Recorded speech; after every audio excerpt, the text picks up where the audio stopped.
Here with Nate Osborne. Nate, you got a call mid-season from ownership of Old Glory. Yeah. You're in Australia. Yeah. Tell us about how you made the decision to become interim head coach of the team. Yeah, I was actually on a trip. I hadn't been home for 7 years, so I was at home visiting family and friends, and I got a call from Old Glory saying they were interested in me coming and trying out this interim role, and for me it was a perfect opportunity for both sides to feel each other out. Me come in and see if I enjoyed it here, which I do thoroughly, and for them to feel out if I was the right guy to move forward with the club, and I think we're moving in the right direction.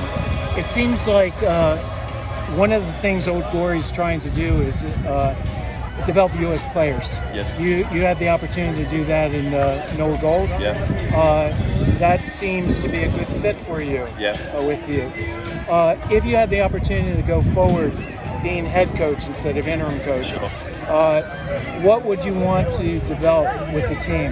Mate, the thing that I find here is that we have a really, really good core of players, and I feel like teams that have big shifts and change over big chunks of their rosters usually struggle for a few years. It takes about 3 years to really get to where you want to go. So my plan would be to keep the majority or a big, good core group of guys together.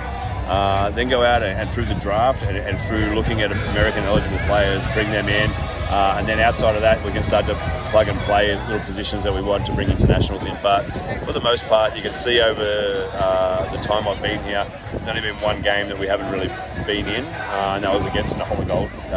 But every other game we've been there or thereabouts, and the swing of the ball, the bounce of the ball, different little things.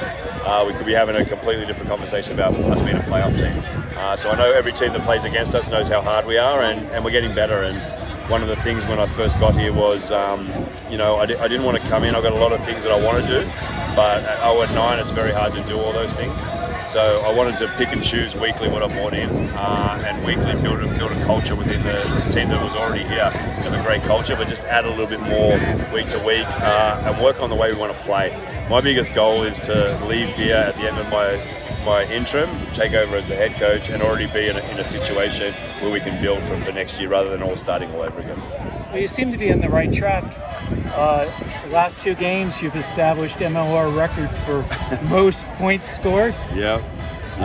Losing them, but it's the thing that I see is you're in the game. Yeah. The guys aren't quitting. Yeah. They could easily do that. Yes, very much so. And I think that you look at it 21-26 at half time. 3 of those tries that we carried them down with penalties, so we talked about that at half time. They came out with a flourish, and I think at one point it's 51-21. We went to our bench because we felt like we had a little bit of a drop off in terms of our level of intensity, and I thought the guys that came on really did a job for us. And then we fought all the way back to finish 59-49. A little bit longer of a game, and we might have even snatched that one. But we can't keep digging ourselves in holes, and that happened the same thing last week against Houston. We felt like we were penalised off the park, and it's easy to blame referees, but I never blame referees because we give the wrong pitches there, and there's calls that could go both ways. But we just need to play some rugby, and I think once we decide we just want to play rugby and not worry about the other stuff, you can see what we can do.